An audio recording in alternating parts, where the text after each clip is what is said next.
I'm Christy, 35, and I've spent 7 years building my real estate development company in Boston. The 5-bedroom Victorian I renovated myself was supposed to be my crowning achievement. Instead, it became the center of a family war when my father demanded I hand over my house to my pregnant sister Rachel and her gambling-addicted husband. My father always treated her like his golden child while I fought for every scrap of approval. Little did he know the DNA test results I discovered would change everything about our family forever. Before I get into this wild story, drop a comment letting me know where you're watching from, and hit that like and subscribe button if family drama gets your attention. Growing up in a middle-class neighborhood in Lexington, Massachusetts wasn't terrible on the surface. We had a decent house, regular meals, and no obvious problems that neighbors could see. But inside those walls, the emotional dynamics were quietly devastating. My father Marcus was always emotionally distant with me, while showering my sister Rachel with affection, praise, and material advantages. From my earliest memories, the disparity was clear but never acknowledged. I remember my 10th birthday when I received a basic bicycle, while Rachel, on her 10th birthday just 8 months earlier, had gotten a lavish party at an amusement park, plus an expensive bike with all the accessories. When I asked my father why the difference, he simply said, "Don't be ungrateful, Christy. Boys don't need all that fuss." That was the pattern throughout our childhood. My mother Evelyn recognized the favoritism, but her attempts to balance it were half-hearted at best. She'd occasionally slip me extra dessert or spend time with me alone when Dad took Rachel on their special outings. "Your father just connects better with Rachel," she'd explain, a shadow crossing her face that I couldn't interpret as a child.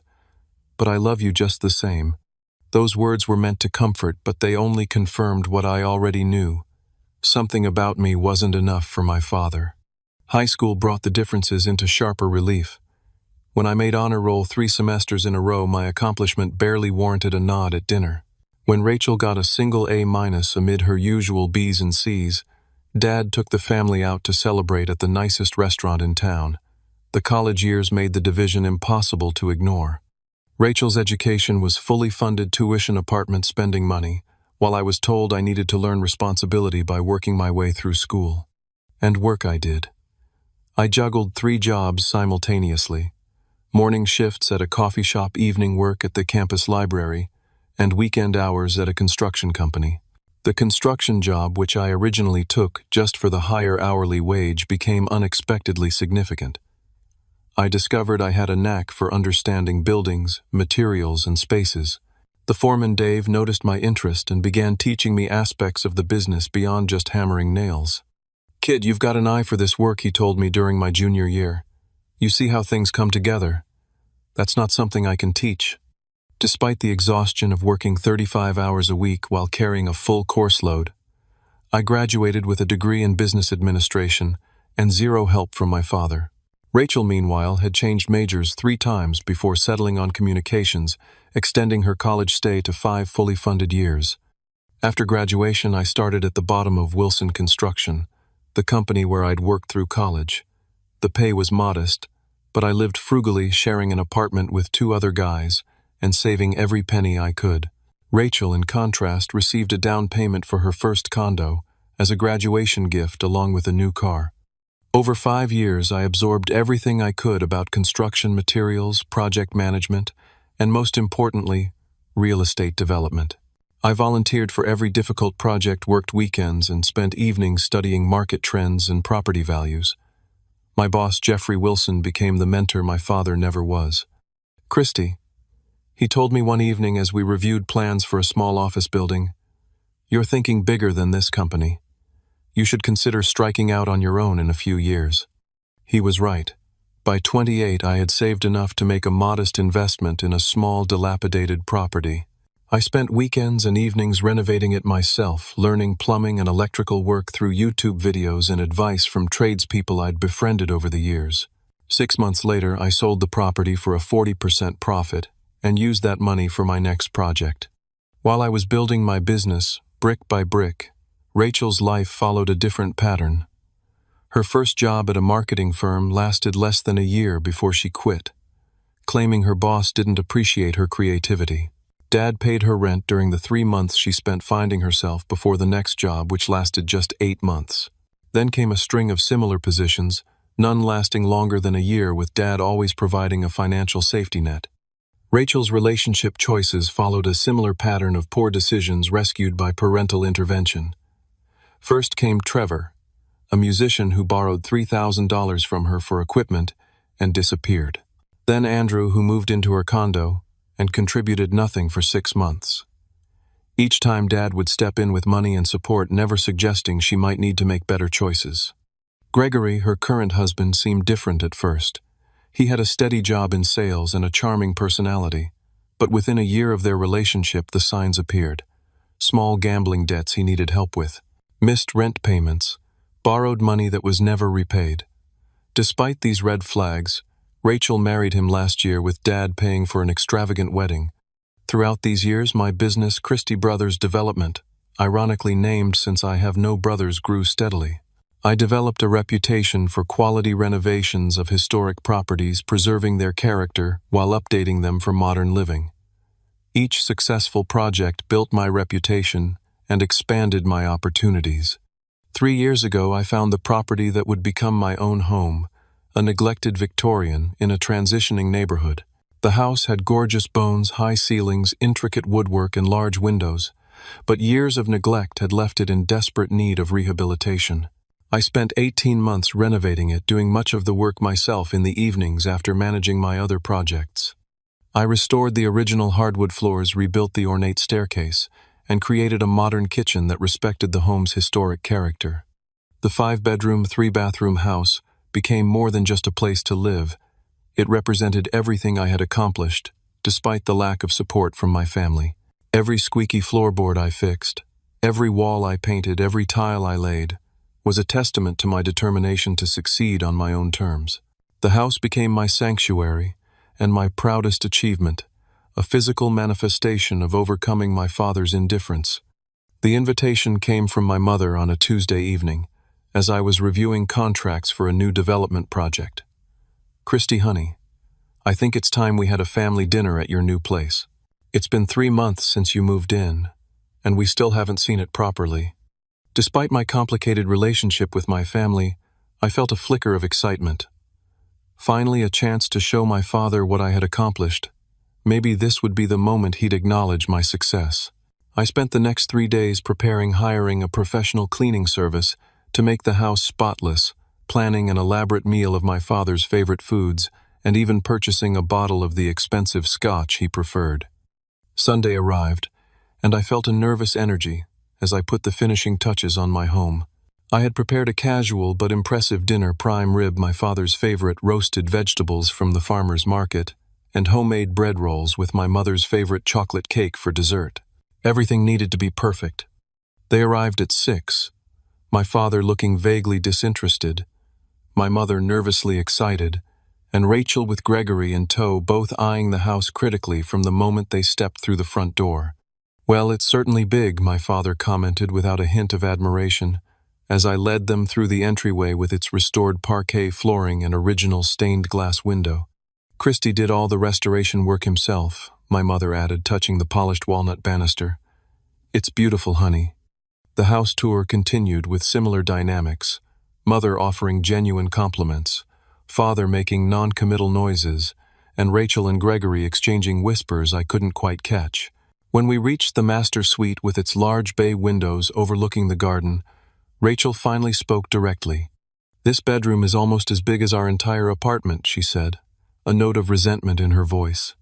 "You've done well for yourself," Gregory added with a smile that didn't reach his eyes.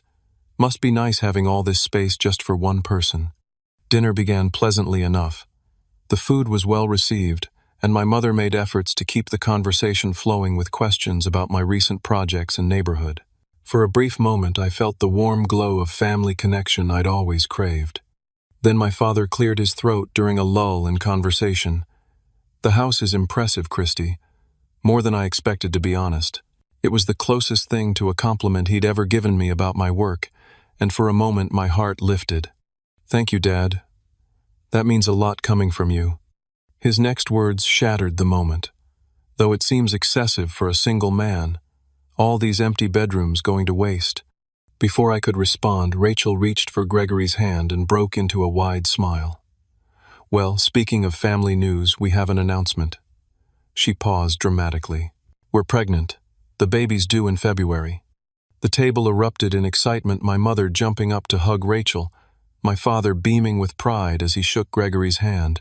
I offered my congratulations, sincerely despite the familiar sting of seeing how easily Rachel commanded our father's approval. "This is wonderful timing," my father said once the initial excitement had settled. "Rachel and Gregory have been looking for a larger place, especially now with the baby coming." I nodded politely. "The market in their area has some nice 3-bedroom options opening up. I'd be happy to help them look." Actually, my father interrupted, his tone shifting to the authoritative voice he used when making business decisions. "I've been thinking about a more practical solution." The room fell quiet. My mother suddenly became very interested in rearranging her silverware. "Christy, you have this enormous house with 4 empty bedrooms. Rachel and Gregory need more space for their growing family. It makes perfect sense for you to let them have this house." I stared at him, certain I had misheard. "Let them have my house, as in sell it to them." My father waved his hand dismissively. "They couldn't afford to buy it outright now, of course. But you could move back into an apartment. You're just one person after all, and let them take over here. You can always find another house later when you have a family of your own." The casual way he suggested I abandon my home, the physical manifestation of years of hard work and sacrifice, left me speechless. Rachel, however, was nodding enthusiastically. "It would be perfect for us," she chimed in. "The nursery could go in the bedroom next to the master, and we could use the 3rd floor as a playroom once the baby's older." They were already mentally moving and rearranging my life's work to suit their needs. "This isn't just a house," I finally managed to say, struggling to keep my voice level. "This is my home. I spent 18 months renovating it myself. Every room represents hundreds of hours of my personal labor." "It's just business, Christy," my father replied with a hint of impatience. "You're in real estate development. You buy and sell properties all the time. My personal home isn't just business." I countered, feeling heat rise in my face. "Would you give up your house if I asked for it?"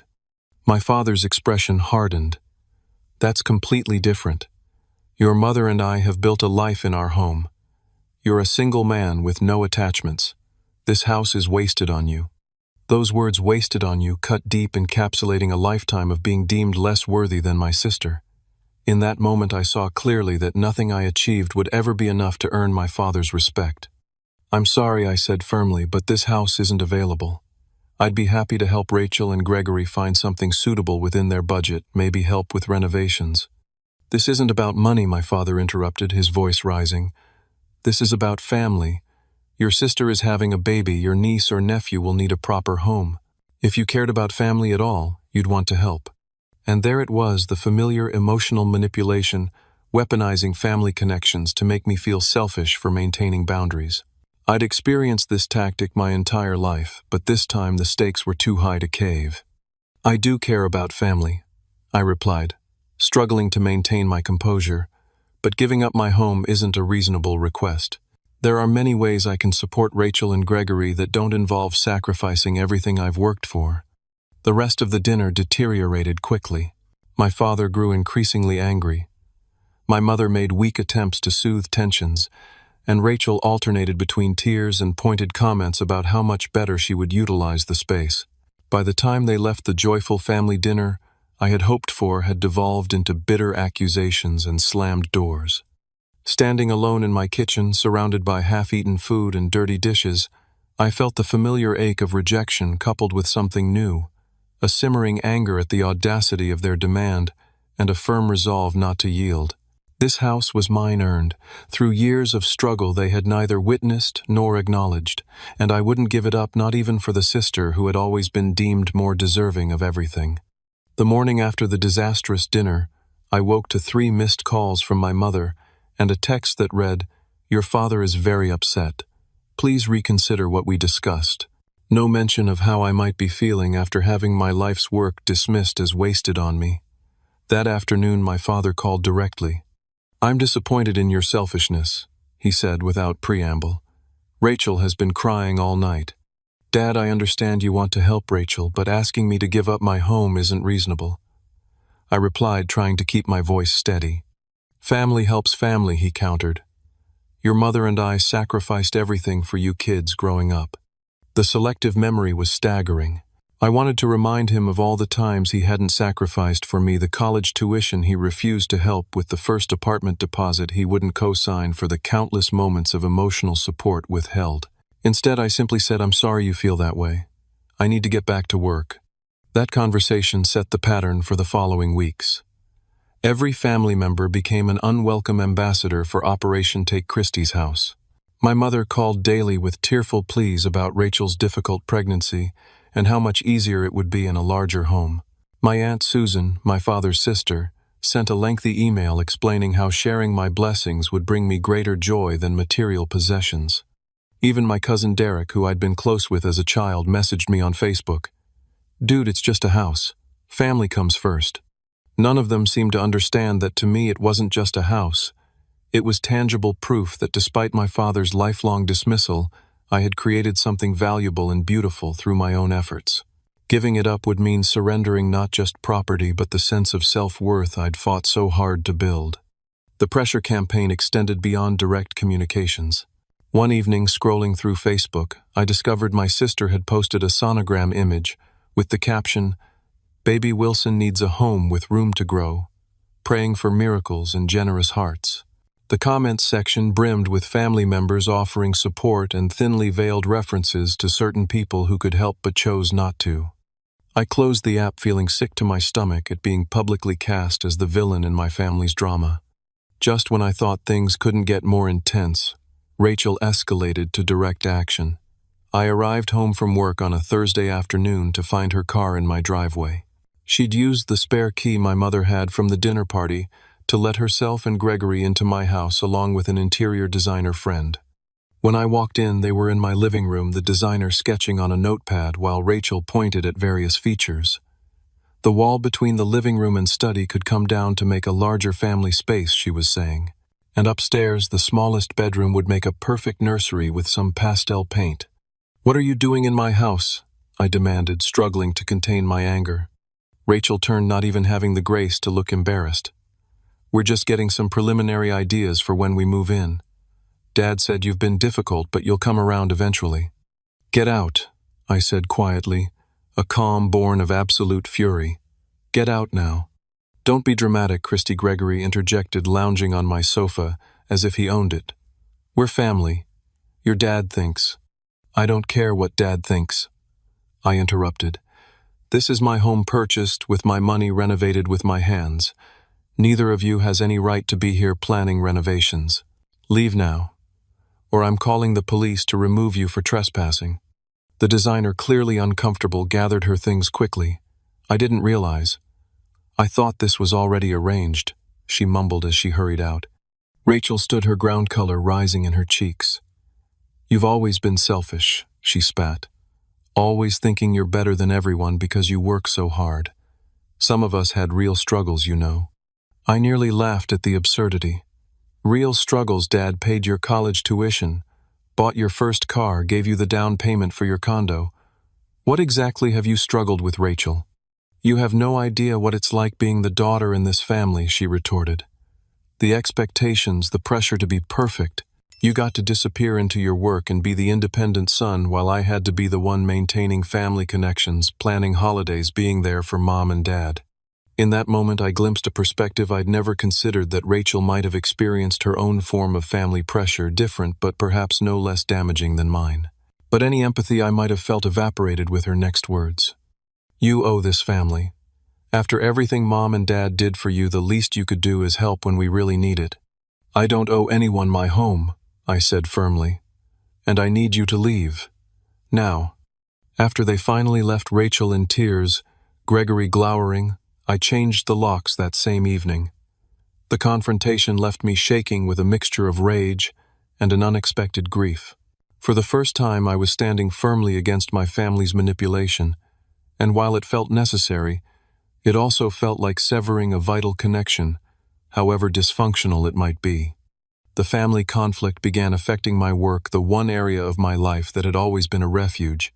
During a crucial meeting about a new development project, I found myself staring blankly at spreadsheets, my mind replaying Rachel's words and my father's disappointment. My business partner Brandon noticed immediately. "You've read the same page 3 times," he observed after the clients left. "What's going on with you? This isn't like you, Christy." I hesitated, then shared the situation. Brandon listened without interrupting his expression, growing increasingly incredulous. "Let me get this straight," he said when I finished. "Your father wants you to give your sister your house, not sell it to her. Just hand it over because she's pregnant, and your entire family thinks this is reasonable." Hearing someone else summarize the situation highlighted its absurdity. "Basically, yes." Brandon shook his head. "That's not how family works, man. That's how exploitation works." His clear-eyed assessment was validating, but it didn't solve my immediate problem. The following week, distracted by yet another angry call from my father, I misread a crucial clause in a contract, nearly committing our company to a significant financial loss. Brandon caught the error before the documents were signed, but the close call was sobering. "This family situation is affecting your judgment," he warned. "You need to resolve it or step back temporarily. We can't afford mistakes like this." He was right, but I had no idea how to resolve a conflict where the other parties believed the only acceptable solution was my complete surrender.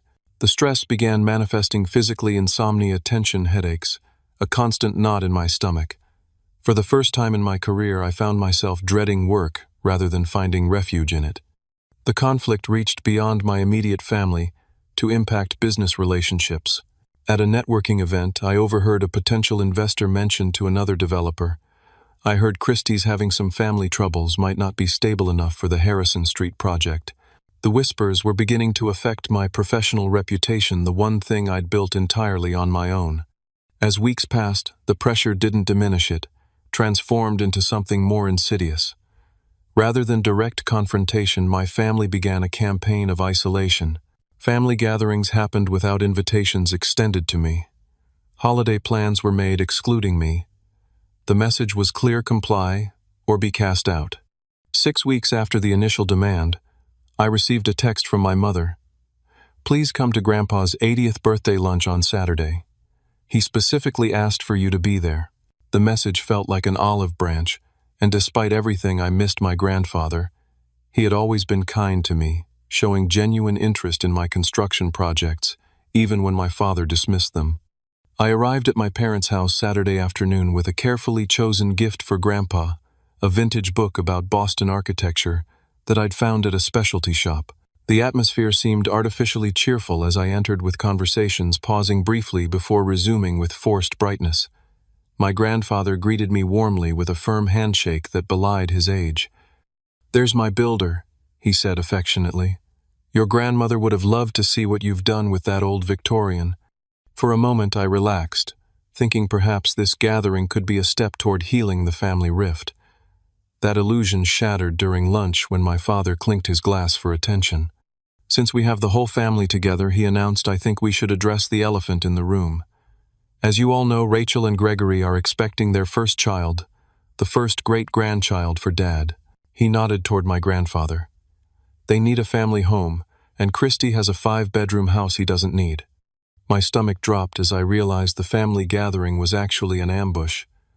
Around the table, aunts, uncles, and cousins nodded in agreement. My grandfather looked confused, clearly not having been briefed on this family conflict beforehand. "We've given Christy time to come to the right decision on his own," my father continued. "But with the baby coming in just a few months, we need resolution. I think he needs to hear from all of us how important family support is in times like these." What followed was a carefully orchestrated intervention. One by one, family members expressed their disappointment in my selfishness and urged me to do the right thing. My Uncle Robert spoke about sacrifices he'd made for family. Aunt Susan invoked my late grandmother, suggesting she would be ashamed of my behavior. Even my young cousins had clearly been coached to ask why I didn't want the new baby to have a nice home. Throughout the barrage, I remained silent, a strange calm settling over me as I recognized the full extent of the manipulation. My mother watched anxiously, occasionally trying to soften the harsher comments, but never actually defending me. Rachel sat with her hands resting protectively on her slightly rounded belly, tears streaming down her face for maximum effect. When everyone had spoken, my father delivered what he clearly viewed as the killing blow. "Christy, it's time to decide what matters more to you, a house or your family. Because I can tell you right now, if you continue to refuse to help your sister in her time of need, you're choosing not to be part of this family anymore." The table fell silent, all eyes on me. In that moment I felt a strange sense of clarity. The people around this table claimed to be family, yet not one of them, not even my mother, had considered what this demand might mean to me, how it might feel to be asked to surrender the tangible symbol of my hard work and independence. I stood up slowly, my voice steadier than I expected. "I've worked for everything I have without help from any of you. My home represents years of sacrifice and effort. I won't give it up because Rachel failed to plan for her future." I turned to my grandfather, genuine regret in my voice. "I'm sorry this overshadowed your birthday, Grandpa. I love you." Then I walked out, ignoring the eruption of voices behind me. In my car, the composure crumbled. Tears blurred my vision as I pulled away from the house where I'd grown up, feeling as though I'd just severed my last connection to my family. The drive home passed in a fog of grief and anger. That evening was the lowest point. Alone in the house I'd fought so hard to create and was now fighting to keep, I questioned everything. Was I being selfish? Was a house, even one that meant so much to me, worth losing my entire family over? The doubt was crippling, magnifying the silence of my empty home until it felt less like a sanctuary and more like a prison of my own making. Around midnight, desperate for connection with someone who might understand, I called my cousin Eliza. Unlike the rest of the family, she hadn't attended the ambush lunch, having moved to Seattle for work 2 years earlier. We'd always gotten along well, bonding over being somewhat outside the family's inner circle, me because of my father's indifference, her because of geographical distance. "It's not just about the house, is it?" she asked after I'd explained the situation. "It's about never being enough in Uncle Marcus's eyes." "Exactly," I admitted, relieved someone finally understood. "If I give in on this, I'm erasing everything I've built for myself. But fighting means losing my family." There was a long pause before Eliza spoke again, her voice hesitant.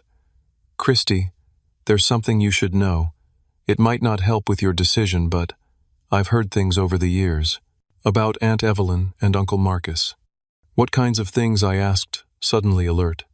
"This is just family gossip, mind you, but my mom once told me that Aunt Evelyn had an affair before Rachel was born, with some college boyfriend who came back into her life briefly." The revelation hit me like a physical blow.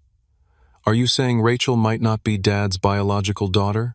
"I don't know for sure," Eliza cautioned. "But the timing always seemed suspicious to Mom.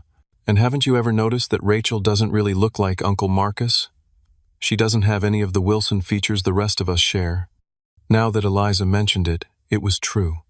Rachel had never resembled our father or any of the Wilson relatives.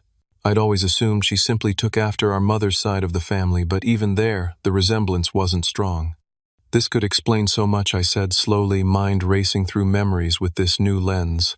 The way Dad always overcompensated with Rachel, the different treatment.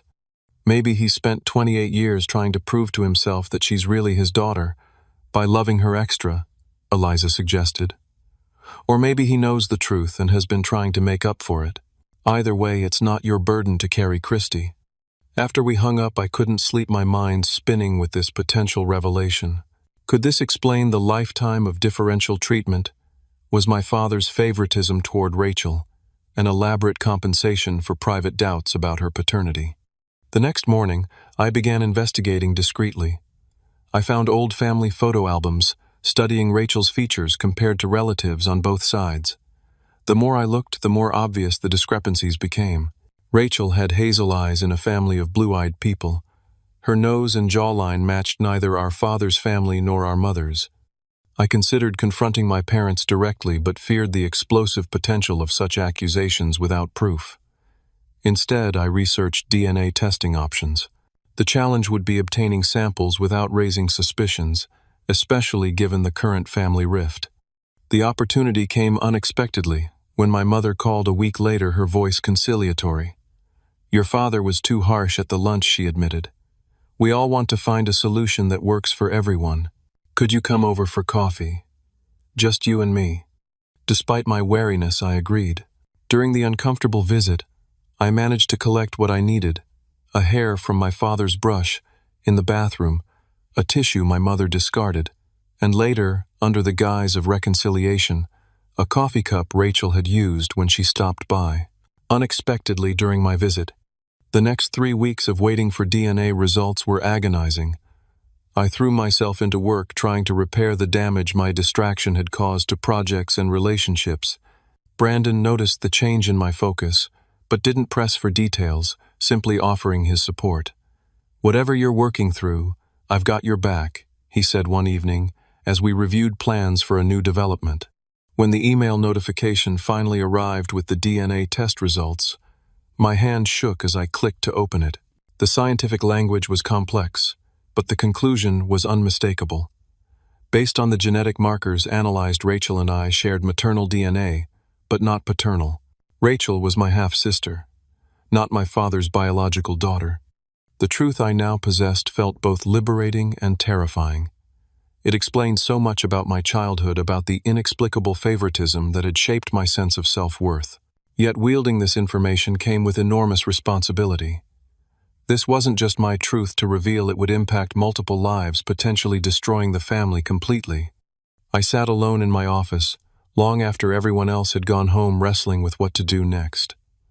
The house that had been the catalyst for this conflict now seemed almost secondary to the larger truth I'd uncovered. Whatever I decided, there would be no returning to the family dynamic I'd known my entire life. Everything would change. For a week, I carried the weight of the DNA test results, uncertain how to proceed. Finally, I reached out to Brandon, not just as a business partner, but as the closest thing I had to a trusted friend. "I need your perspective on something personal," I said, explaining the situation and showing him the test results. "I know the truth now, but I don't know what to do with it." Brandon considered carefully before responding. "This explains a lot, but it's explosive information. If you use it just to win the house argument, you'll destroy your family completely. Is that what you want?" His question forced me to examine my true motivations. Was I seeking justice for years of unfair treatment, or was I looking for a nuclear option to end the house conflict? Neither approach felt right. "I think I need professional help with this," I admitted. On Brandon's recommendation, I made an appointment with Dr. Patricia Winters, a family therapist. During our first session, I laid out the entire situation: the lifelong favoritism, the house demand, and the DNA discovery. "What's your goal here, Christy?" she asked. "Revenge, justice, resolution." I considered her question seriously. I want the pressure about my house to stop, but I also want to understand. All these years I thought there was something wrong with me, something that made me unlovable to my father. If this is why he favored Rachel, at least I'd know it wasn't my fault. Dr. Winters helped me develop a strategy for confrontation that wouldn't be purely destructive. "This revelation will be traumatic for everyone involved," she cautioned. "If you choose to share it, do so with care for the human beings who will be affected, including yourself." Following her advice, I arranged a meeting at a neutral location, a private room at a restaurant I occasionally used for business meetings. I invited only my parents and Rachel, telling them I wanted to discuss a compromise about the house situation. To my surprise, they agreed readily, perhaps thinking I was finally capitulating to their demands. When we gathered that evening, the tension was immediate. My father wore an expression of smug satisfaction, clearly expecting me to surrender. Rachel looked nervous but hopeful. My mother's anxiety was palpable as she fidgeted with her napkin. "Thank you for coming," I began formally. "Before we discuss the house, there are some things I need to say about our family dynamic." My father immediately tried to take control. "We're not here to discuss feelings, Christy. We're here about practical matters. Rachel's need for a family home. This is relevant," I insisted firmly. "For as long as I can remember, there's been a clear favoritism in our family. Rachel has received emotional and financial support that was never offered to me. I've spent years thinking there was something fundamentally unlovable about me that explained this difference." "That's ridiculous," my father scoffed. "We treated you both equally." "No, Marcus, we didn't," my mother interjected, quietly surprising all of us. "Christy's right about that much." My father turned to her, anger flashing across his face. "Whose side are you on, Evelyn?" "I'm not taking sides," she replied, a tremor in her voice. "But I can't sit here and pretend we didn't favor Rachel. We did. We always have." Rachel looked between our parents, confusion evident. "What are you talking about? Dad's always been tough on both of us." I took a deep breath, knowing we had reached the point of no return. "I believe I've discovered why the difference in treatment existed." I placed a sealed envelope on the table. Inside is the result of a DNA test comparing genetic markers between Rachel, myself, Mom, and Dad. The room went completely still. My mother's face drained of color, her hand flying to her mouth. My father's expression shifted from anger to something unreadable. Rachel just looked confused. "What are you talking about?" she demanded. "What DNA test?" Rather than answering directly, I continued calmly. "The test shows that while Rachel and I share maternal DNA, we do not share the same father. Rachel is not biologically Dad's daughter." The explosion I expected from my father didn't come. Instead, he sat completely motionless, staring at the envelope, as if it might detonate. It was my mother who reacted, a low, keening sound escaping her as she covered her face with both hands. Rachel lunged for the envelope, tearing it open and scanning the contents with increasingly frantic movements. "This is insane," she said, voice rising. "You're making this up because you don't want to give me your house. This is a sick joke." "It's not a joke," I said quietly. "I had the tests done at a reputable lab. The results are clear." Rachel turned to our mother, who couldn't meet her eyes. "Mom, tell him this is crazy. Tell him Dad is my father." The prolonged silence from our mother was more damning than any confession. When she finally spoke, her voice was barely audible. "I'm so sorry. I never thought. I never imagined anyone would find out." My father suddenly stood his chair, scraping loudly against the floor.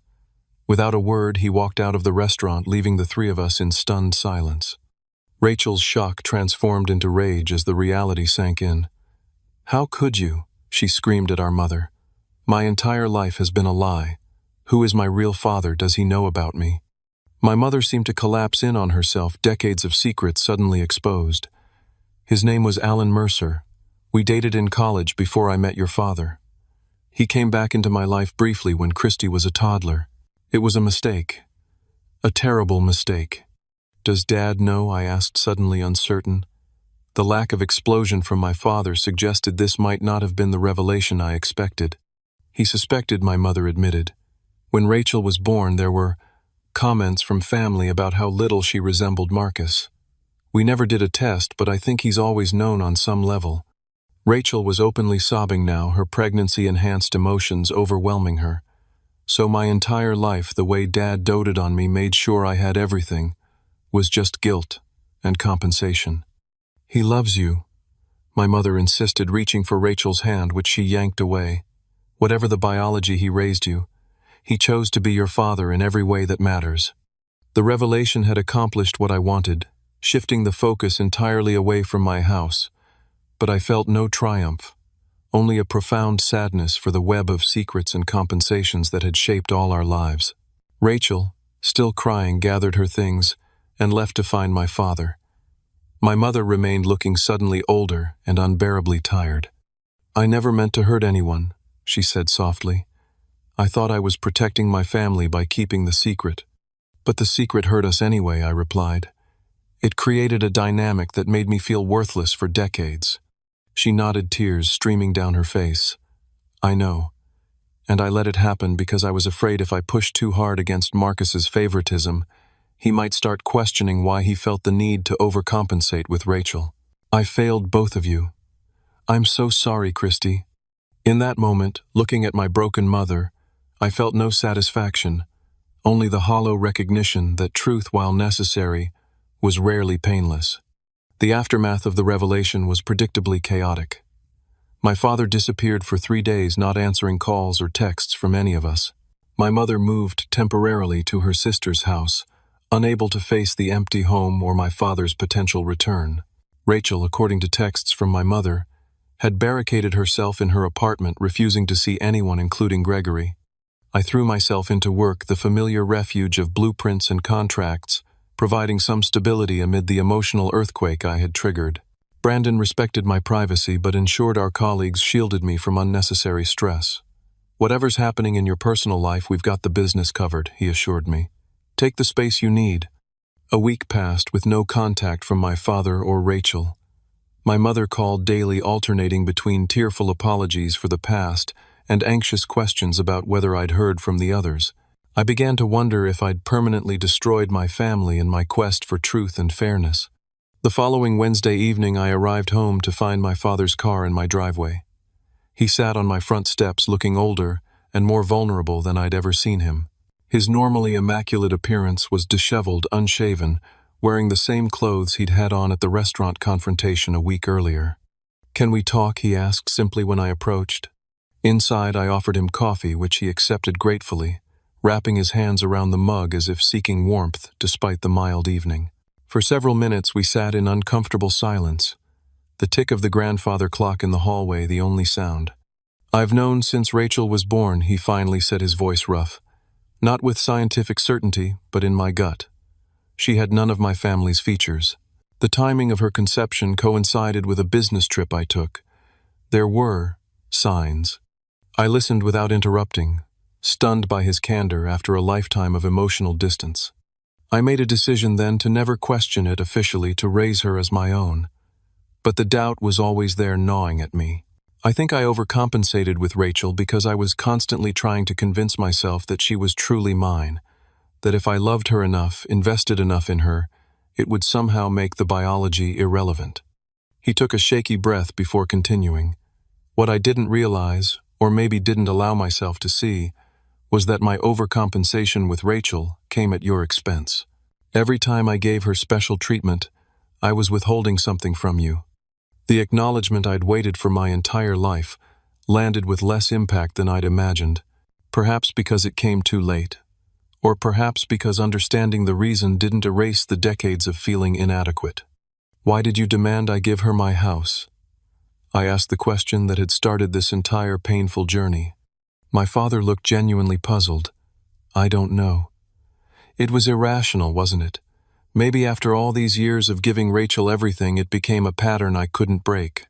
Or maybe," he paused, seeming to consider something for the first time, "maybe I was jealous of what you've built entirely on your own. This house, your business, you did it all without my help, which proves you never needed me at all." The vulnerability in this admission was so unexpected that I didn't know how to respond. My father, the imposing figure whose approval I'd sought my entire life, was admitting to jealousy and insecurity about my independence. "I did need you," I said quietly. "Not your money or connections, just your belief in me, your recognition." He nodded slowly, eyes glistening with unshed tears. "I've never said this before, Christy, and I should have. I'm proud of you. What you've accomplished through your own hard work and determination is remarkable. I was wrong to dismiss it, wrong to ask you to give it up, wrong to treat you as less important than your sister for your entire life.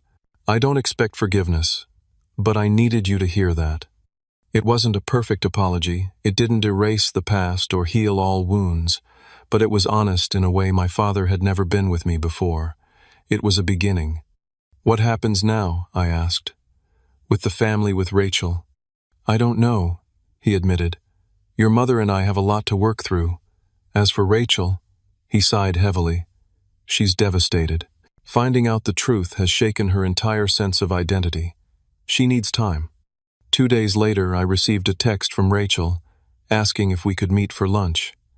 We chose a quiet cafe halfway between our homes. When she arrived, the physical changes were striking.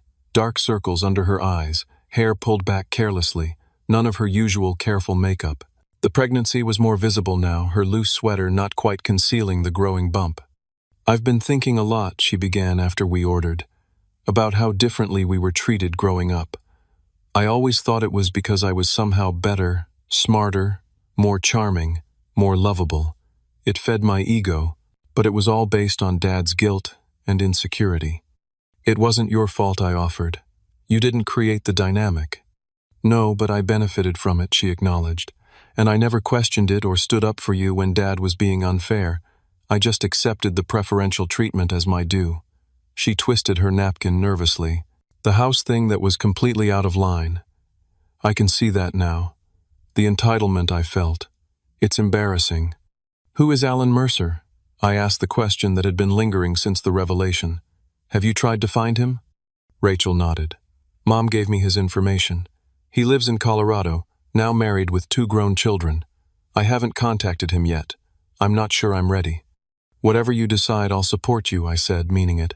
The DNA test had revealed we were half-siblings, but in many ways that biological reality felt more honest than the manufactured family dynamic we'd grown up with. I'm sorry about the house, she said after a pause.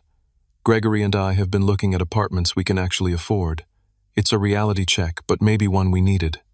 The conversation marked a turning point in our relationship, the first time we'd spoken as equals rather than as competitors for our father's approval. Before we parted, I made an offer I meant what I said before about helping you find a place. Not my house, but I have connections in real estate knowledge about neighborhoods with good schools. Let me help in a way that makes sense. Her grateful smile felt like the beginning of a new kind of sibling relationship, one based on mutual respect, rather than resentment and competition. With the house issue resolved, I returned to my business with renewed focus and energy.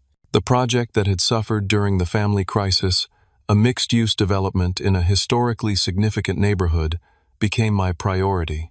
I redesigned elements to better honor the area's architectural heritage, while creating affordable housing units alongside luxury apartments.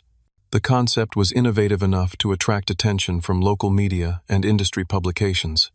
This is your best work, Brandon commented, as we reviewed the finalized plans.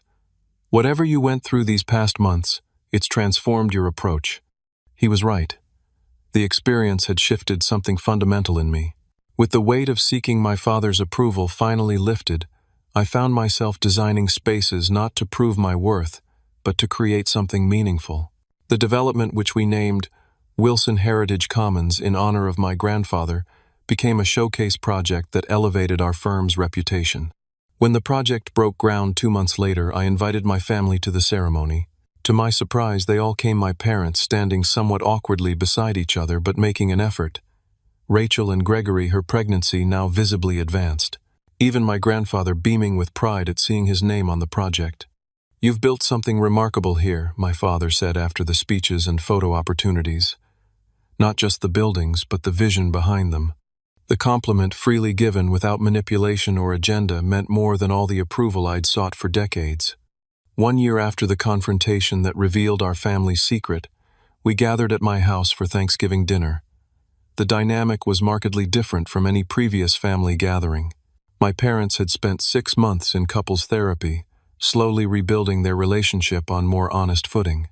They arrived together, but with a new carefulness in their interactions, the comfortable assumptions of a 35-year marriage, replaced by the conscious efforts of people choosing to stay connected despite difficult truths. Rachel and Gregory came with 4-month-old Emma, who had her mother's eyes and her father's chin. A new genetic beginning, unconnected to our family's complicated past.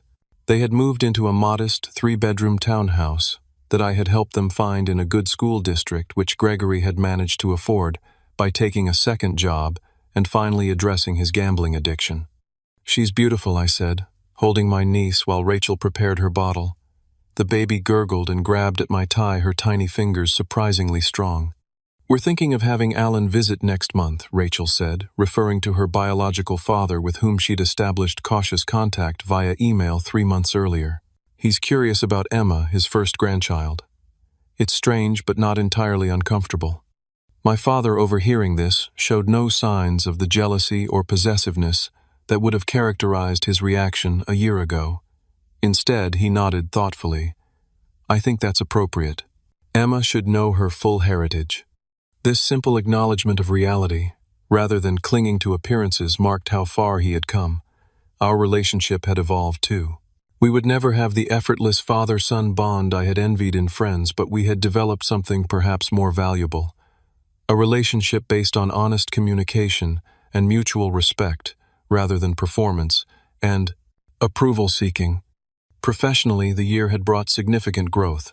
Wilson Heritage Commons had won a prestigious architectural award for community-conscious development, and our firm had expanded, taking on larger projects, with a focus on creating spaces that balanced aesthetic value with human needs. Brandon and I had become equal partners in every sense, our complementary strengths creating a business greater than either of us could have built alone.